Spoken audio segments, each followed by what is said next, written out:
ভাই হ্যাঁ ওই যে আমাকে ভিডিও যেটা এডিটিংয়ে ছিল ডিলিট করলাম কালকে সারাত লাগায় এখন হচ্ছে ধরেন রেডি হয়ে গেছে খালি দেখেন তাহলে পাবলিশ দিয়ে দেবো এমনই। সিচুয়েশন এরকম একটা আরিফিন পার্সোনাল বাহ ছেলেটা দারুণ এডিট করে, এত ভালো এডিট করে ছেলেটা, অনেক কষ্টও করে, রাত জেগে জেগে এডিট করে, সারাদিন ঘুম নাই খাওয়া নাই, তারপরে এডিটটা করে আমার পেজের ভিডিও। এত অল্প টাকায় ছেলেটার হয় না, ওর পার্সেন্টেজ টাকা দুইটাই বাড়ানো উচিত, আজকে থেকেই বাড়ানো উচিত। আজকে না, আমার মনে হয় এখনই টাকাটা দেওয়া উচিত।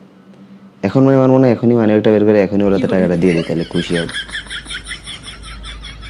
ভিডিওটা দেখতে দিবি ভাই, তুই নিজের তারিফ নিজে করে যাচ্ছিস, থামবি, ভিডিওটা দেখতে দিবি। তাই আমি তো আপনার মনের কথাটা খালি কইতেছি। আমার মনের কথা আমি কোয়ানি তোরে কত কইছি আমি। জি জি জি ভাই। ফাউল কোথাকার।